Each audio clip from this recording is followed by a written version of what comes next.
आज के इस वीडियो में हम बात करने वाले हैं आलस से कैसे बचें। आखिर आपको आलस क्यों आता है? आलस मीठा होता है लेकिन इसके परिणाम बेरहम होते हैं। देखिए, समय को बचाने के लिए आपको आलस से बचना ही होगा। जब भी सामने कोई मुश्किल काम आता है तो हम आलस करने लगते हैं, उसे टाल देते हैं। लेकिन टाल मटोल करने के अलावा भी एक बड़ा कारण होता है जिसके कारण आपको सबसे ज़्यादा आलस आता है।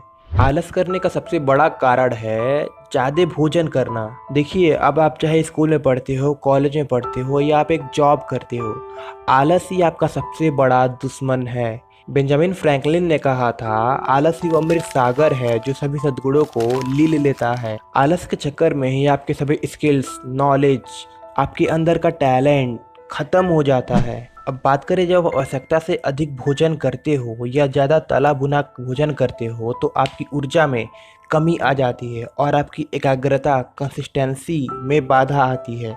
आलस में आप ज़्यादा गलतियां करते हैं और टाल मटोल करने का जैसे तैसे काम निपटाने के चक्कर में रहते हैं। अब देखिए, इन सब कार्यों से आपके काम की क्वालिटी पे बुरा असर पड़ेगा। अब देखिए, इतिहास में ऐसे कई बड़े लोग हैं जैसे इन्होंने एग्जाम्पल दिया है कि जब वो ज़्यादा जटिल समस्या को सुलझाने में लगे रहते थे तो वो खाना पीना कम कर देते थे या कई लोग तो छोड़ भी देते थे। उनका मानना था कि भोजन करने के बाद खून का प्रवाह पेट की तरफ हो जाता है जिससे दिमाग की स्पीड कम हो जाती है और वो धीरे सोचना स्टार्ट कर देता है। इससे उनके काम पे काफ़ी बुरा असर पड़ता है। एक बात यहाँ पे मैं क्लियर करना चाहूँगा, यहाँ पर भोजन करने में लगने वाले टाइम की बात नहीं हो रही है, ज़्यादा भोजन करने के रिजल्ट की बात हो रही है। भोजन करने में तो टाइम कम लगता है लेकिन भोजन करने के कारण उत्पन्न आलस के कारण ज़्यादा समय बर्बाद होता है। अगर आप स्टूडेंट हैं तो ये बात आप अच्छी तरह जानते होंगे कि दिन में खाना खाने के बाद नींद ज़्यादा आने लगती है और रात को अगर डट के खाना खा ले तो सीधे बिस्तर पे जाने का मन करता है। आपने खुद भी ये रियलाइज़ किया होगा कि अगर आप किसी रेस्टोरेंट में, होटल में या कहीं शादी से आप खाना खा के आते हैं तो सीधे आप बिस्तर की तरफ प्रस्थान करते हैं, सीधे बिस्तर पे सोने जाते हैं। क्या आपने कभी सोचा है कि सुबह अच्छी तरह काम क्यों कर सकते हैं?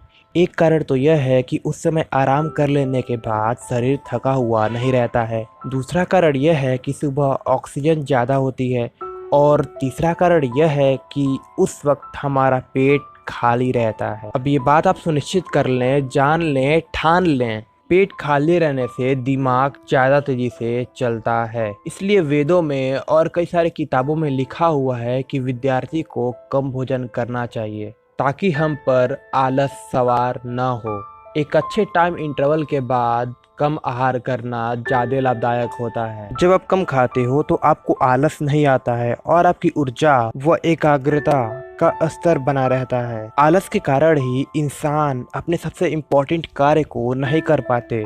इसलिए अपने एनर्जी के लेवल को बनाए रखने के लिए आपको इस आलस रूपी महारोग से बचना ही होगा। और ये बात याद रखिएगा, आलस मीठा होता है लेकिन इसके रिजल्ट बेरहम होते हैं। तो इस वीडियो में हमने देखा ज़्यादा भोजन करने के क्या परिणाम होते हैं, आलस कैसे हमारे लाइफ को डिस्ट्रॉय कर सकता है। ये मीठा जहर होता है लेकिन इसके रिजल्ट बेरहम होते हैं। ये हमसे टाल मटोल करवाता है और यही आलस हमारे काम में सबसे बड़ी रुकावट लाता है। उम्मीद है आपको वीडियो पसंद आया होगा और कुछ ज़रूर सीखने को मिला होगा। देखिए, मैं ऐसे ही काम के वीडियोस लाता रहता हूं तो इस चैनल को सब्सक्राइब कर लें और बात अच्छी लगी तो लाइक ज़रूर करें। मैं ऐसे ही काम के वीडियोस लाता रहता हूं और मेरी कोशिश रहती है कि मैं आपके लाइफ में क्या वैल्यू ऐड कर सकता हूं। तो वैल्यूज़ को अपनी लाइफ में ऐड करते रहें। तो मिलेंगे नेक्स्ट वीडियो में, तब तक के लिए जय हिंद।